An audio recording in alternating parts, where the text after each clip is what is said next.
Bruce Lee faces a real dilemma. He's on the verge of stardom in the United States with a projected TV series on the horizon, but he's just achieved superstardom as a film actor here in Hong Kong. So what does he choose, the East or the West? It's a kind of problem most budding movie actors would welcome.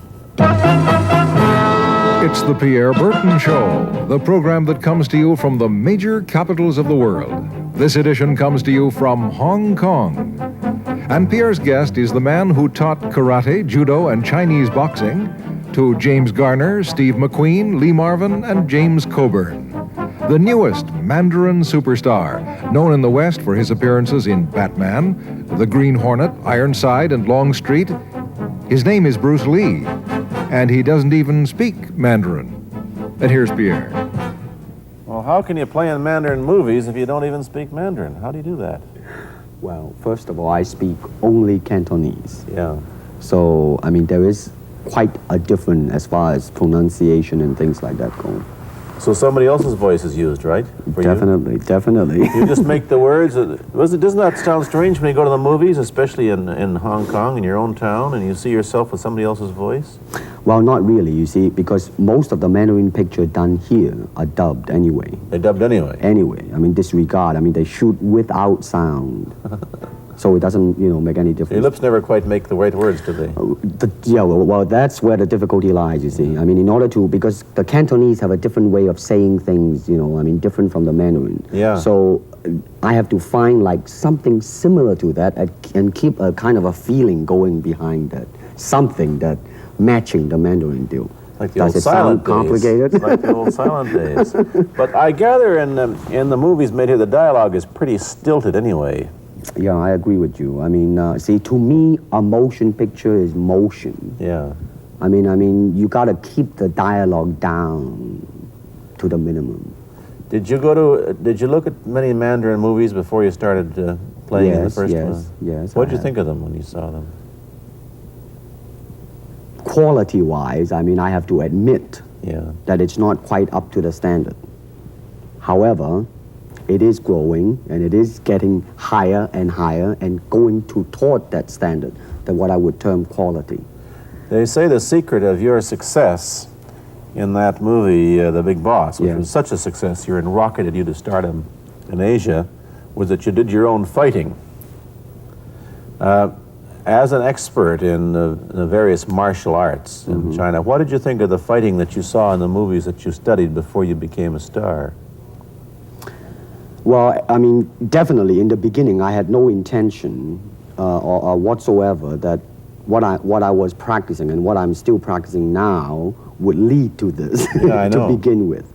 But martial art has a very, very deep meaning as far as my life is concerned, because as an actor, as a martial artist, as a human being, all these I have learned from martial art. Maybe for our audience who doesn't know what it means, you might explain exactly what you mean by martial art. Right. Martial art include all the combative arts like karate or karate, judo, Chinese kung fu or Chinese boxing, whatever you call it. All those. You see, like Aikido, Korean, I can go on and on and on. But it's a combative form of fighting. I mean, it's not, some of them became sport, but some of them are still not. I mean, they use, for instance, kicking to the groin, jabbing fingers at the eyes, and things like that. No wonder you're successful in the Chinese movies. Are full of this kind of action anyway. They needed a guy like you could... Violence, man. So you didn't have to use a double when you moved into the motion picture world here. You did it all yourself. Right. Can you break 5 or 6 pieces of wood with your hand or your foot? I'll probably break my hand and foot. But tell me a little bit... you set up a school in Hollywood, didn't you, for people like James Garner and Steve McQueen and the others? Yes. Why would they want to learn Chinese martial art? Because of a movie role? Not really. I mean, most of them, you see, to me, at least the way that when I teach it, all type of knowledge ultimately means self-knowledge. So therefore, they're coming in to, and ask me to teach them not so much of how to defend themselves or how to do somebody in, Rather, they want to learn to express themselves through some movement, be it anger, be it determination, or whatsoever. So in other words, what I'm saying, therefore, is that he is paying me to show him in combative form the art of expressing the human body. Which is acting, in a sense, isn't it? Well, Or it would be useful tool for an actor to have. it's, I mean, it might sound too philosophical, but it's unacting acting or acting unacting, if you... You've lost me. I have, right? So what I'm saying, actually, you see, I mean, it's a combination of both. I mean, here it is the natural instinct, and here is control. You are to combine the two in harmony. Not, if you have one to the extreme, you will be very unscientific. If you have another to the extreme, you become all of a sudden a mechanical man, no longer a human being. So it is a successful combination of both. So therefore, it is not only, so therefore it's not pure naturalness or unnaturalness. The ideal is unnatural naturalness or natural unnaturalness. Yin yang, eh? Right, man, that's it. One of your students, James Coburn, played in a movie called Iron Man Flint, in which he used karate. Is that what he learned from you? He learned it after. Oh, after, he went yeah. after he played in Iron Man Right, Flint. right. You see, actually, I do not teach, karate because I do not believe in styles anymore. I mean, I do not believe that there is such thing as like Chinese way of fighting or the Japanese way of fighting or whatever way of fighting, because unless human beings have 3 arms and 4 legs, we will have a different form of fighting. But basically, we have only 2 hands and 2 feet. So styles tends to not only separate man, because they have their own doctrines, and then the doctrine became the gospel truth, that you cannot change, But if you do not have styles, if you just say, well, here I am, as a human being, how can I express myself totally and completely? Now, that way, you won't create a style, because style is a crystallization, that way, it's a process of continuing growth. You talk about Chinese boxing. How does it differ from, say, our kind of boxing? Well, first we use the feet. That's and a then start. we use the elbow. And You use the thumb too? you name it, man. We You use it all. You have to, you see, because, that is the expression of the human body. Everything, not just the hand. And when you're talking about combat, well, if it is a sport, now you're talking about something else. You have regulations, you have rules. But when you're talking about fighting as it is, No rules. with no rules. Not real fighting. Well, then, baby, you better train every part of your body. And when you do punch, now I'm leaning forward a little bit, hoping not to hurt any camera angle. You gotta put the whole hip into it and snap it and get all your energy in there and make this into a weapon. I don't want to tangle you in any dark that right now. You came at me pretty fast there. What is the difference between Chinese boxing and what we see these young men doing at 8 o'clock every morning on the rooftops in the parks called shadow boxing, which they're always... Well, actually, you see, that is part of Chinese boxing. It is. There are so many schools. Everybody here schools. seems to be, going like this all the time. Well, that's good. I'm very glad. I'm very glad to see that, because at least somebody is caring for their own body, right? Yeah. That's a good sign. Well, it's a kind of a slow form of exercise, which is called Tai Chi Chuan. I'm speaking Mandarin just now. Yeah. Cantonese, Tai Chi Chuan, okay? I see. And it's more of an exercise for the elderly, not so much for the Give young. me a demonstration. Show me. Can you do it, a little bit of it? Just so the hand-wise is very slow. Oh, is it? And you push it out, but all the time you are keeping the continuity going. Bending, stretching, everything. You just keep it moving. It's like a ballet dancer there. Yeah, it is. To them, you see, the idea is running water never grows stale. So you got to just keep on flowing. Of all your students, famous, James Garner, Steve McQueen, Lee Marvin, James Coburn, Roman Polanski, which was the best? Who adapted best to this Oriental form of exercise and defense? Well, depending, okay? Now, as a fighter, Steve McQueen, now, he is good in that department because that son of a gun got the toughness in him. Yeah, you see it on the screen. I mean, he would say, all right, baby, here I am, man. You know, and he'll do it. Yeah. Now, James Coburn is a peace-loving man. Yeah, I met him. Right? I mean, Yeah. you've met him. I mean, he's really, really nice. I mean, Yeah. super mellow and all that. I he mean, is, you know, yeah. I mean, now he appreciates the philosophical part of it. Therefore, his understanding of it is deeper than Steve. So it's really hard to say. You see what I'm saying now? I see. I mean, Each one's good. it's different. So that's, I mean, depending on what you see in it. Interesting that we don't, in our world, and haven't since the days of the Greeks who did, combine philosophy and art with sport. But quite clearly, the Oriental attitude is that the three are facets of the same things. Man, listen, you see, really, to me, okay, to me, ultimately, martial art means honestly expressing yourself. Now, it is very difficult to do. I mean, it is easy for me to put on a show and be cocky and be flooded with a cocky feeling and then feel like pretty cool and all that. Or I can make all kinds of phony things, you see what I mean, blinded by it. Or I can show you some really fancy movement. But to express oneself honestly, not lying to oneself, and to express myself honestly, now that, my friend, is very hard to do, and you have to train.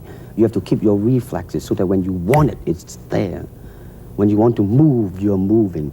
And when you move, you are determined to move. Not taking 1 inch, not anything less than that.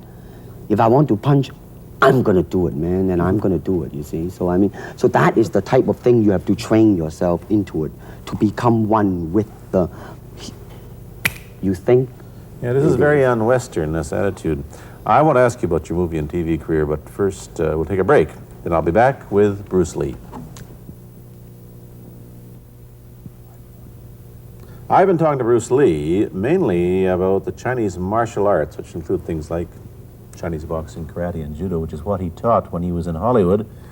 After he left the University of Washington, where he studied, of all things, philosophy, if you can believe that. He did, but that perhaps you understand why the two go together from the first half of this program. And you can perhaps understand how he got into films. He knew a lot of actors, but I'm told that you got the job on the Green Hornet, where you played Cato the chauffeur, mainly because you're the only Chinese-looking guy who could pronounce the name of the leading character, Britt Reed. I meant that as a joke, of course. And it's a heck of a name, man. I mean, every time I said it at that time, I was super conscious. I mean, really now, that's another interesting thing, huh? Let's say if you learn to speak Chinese. Yeah. And it's it's not difficult to learn and speak the word. The hard thing, the difficult thing, it's behind what is the meaning, what brought on the expression and feelings behind those words. Like when I first arrived in the United States, and I look at a Caucasian, and I really would not know whether he was putting me on or is he really angry, because we have different way of reacting to it. See, those are the difficult things, you see. It's almost as if you came upon a strange race where a smile didn't mean what it does to us. In fact, a smile doesn't always mean the same, does it? Of course not. Yeah, I just thought of that. Tell me about the big break when you played in Longstreet. I must tell the audience that that's it. Bruce Lee had a bit part or a supporting role in the Longstreet series, and this had an enormous effect on the audience. What was it? Well, you see, the title of that particular episode of Longstreet is called The Way of the Intercepting Fist. Now, I think the successful ingredient in it was because I was being Bruce Lee. Yourself. Myself, right. And did that part, just express myself, like I say, honestly express myself at that time. And I because of that, I brought, favorable mentioning in like New York Times, which says like the Chinaman who incidentally came off quite convincingly enough to earn himself a television series and so on and so on and so forth. Can you remember the lines by Sterling Sullivan, the key lines? He's one of my students, you know that? Was he too? Yes. You've had everybody as your student. But you read, there were some lines that expressed your philosophy. I don't know if you remember them or not. Oh, I remember that. Let's hear. This is what it is, okay? You're talking to Longstreet, played by James Francesca. I said, empty your mind. Be formless, shapeless, like water. Now you put water into a cup, it becomes the cup. You put water into a bottle, it becomes the bottle. You put it in a teapot, it becomes the teapot. Now water can flow or it can crash. Be water, my friend. Like that, you see? No, I see. I get the idea. I get the power behind it. So now, two things have happened. First, there's a pretty good chance that you'll get a TV series in the States called The Warriors, in which you use what, the martial arts in a Western setting? That was the original idea. Now, Paramount, I did Longstreet for Paramount, and Paramount wants me to be in a television series. On the other hand, Warner Brother wants me to be in another one, but both of them, I think, they want me to be in a modernized type of a thing. And they think that Western idea is out. Whereas you want to do the Western, eh? I want, because you see, how else can you justify all these punching and kicking and violence except in that period of the West? In nowadays, you don't go around on the street kicking people or punching people. Because if you do, that's it. I don't care how good you are, But this is true also of the Chinese dramas, which are mainly costume dramas. They're all full of blood and gore over here. You mean here? Yeah. Well, unfortunately, you see, I hope that the picture I am in would either explain why the violence was done, whether right or wrong or whatnot. But unfortunately, pictures, most of them here, are done mainly just for the sake of violence. You know what I mean? Like, fighting for 30 minutes, get stabbed 50 times. Well, I'm fascinated. Let me give you your microphone back. I'm fascinated that you came back. I am a martial artist. You came back to Hong Kong on the verge of success in Hollywood and full of it. And suddenly, on the strength of one picture, you become a superstar. Everybody knows you. You have to change your phone number. You get mobbed in the streets. Now, what are you going to do? Are you going to be able to live in both worlds? Are you going to be a superstar here, or one in the States, or both? Well, let me say this. First of all, the word superstar really turned me off, and I'll tell you why. Because the word star, man, is an illusion. It's something what the public calls you. You should look upon oneself as an actor, man. You would be very pleased if somebody say, hey, man, you are a super actor. It is much better than, superstar. Yeah, therefore, you've got to admit that you are a superstar. You're not going to, if you're going to give me the truth. I'm honestly saying this, okay? Yes, I have been very successful, okay? But I think the word star I do not look upon myself as a star. I really don't. Believe me, man, when I say it. I'm not saying it because well, what are you going to do? Let's get back to the question. Okay. Are you going to stay in Hong Kong and be famous? Or are you going to go to the United States and be famous? Or are you going to try and eat your cake and have it too? I am going to do both because, you see, I have already made up my mind that in the United States, I think something about the Oriental, the true Oriental should be shown. Hollywood sure as heck hasn't. You better believe it, man. It's always that pigtail and bouncing around, chop, with the eyes slant and all that. And I think that's very, very out of Is it true that you were, the first job you had was being cast as Charlie Chan's number one boy? Yeah, number one son, yeah. They never made a movie? No. They were going to make it into like a new Chinese James Bond type of a thing. Now that, the old man Chan is dead, Charlie is dead, and his son is carrying on. But they didn't do that? No. Batman came along, you see, and then everything was started to be going into that, that kind of which you were in. But is it... by the way, I did a really terrible job in that, I have to say. Really? You didn't like yourself in Peanut Butter? I didn't see it. Let me ask you, however, about the problems that you face as a Chinese hero in an American series. Have people come up in the industry and said, well, we don't know how the audience are going to take a non-American? Well, such question has been raised. In fact, it is being discussed, and that is why The Warrior is not going to be on. I see. You see, because unfortunately, such thing does exist in this world, you see, like, I don't know, certain part of the country, right? Where, like, they think that business-wise, it's a risk. And I don't blame them, I mean, in the same way, it's like in Hong Kong, if a foreigner come and became a star, if I were the man with the money, I probably would have my own worry of whether or not the acceptance would be there. But that's all right, because if you honestly express yourself, it doesn't matter, see? Because are you, how about the other side of the coin? Is it possible that you are, I mean, you're fairly hip and fairly Americanized. Are you too Western for Oriental audiences, do you think? Oh man, like, how? I have been criticized for that. You have, eh? Oh, yes, definitely. So. Well, let me say this. When I do the Chinese film, I'll try my best not to be as American as I, have been adjusted to for the last 12 years in the States. But when I go back to the States, it seems to be the other way around. You know what I mean? You're too exotic, eh? Yeah, man. I mean, they're trying to get me to do too many things that are really for the sake of being exotic. You understand what I'm trying to say? Oh, sure. So it's really, I mean, it's when you live in both worlds, it brings its problems as well as its advantages, and you've got both. Time to go to a commercial. I'll be back in a moment with Bruce Lee.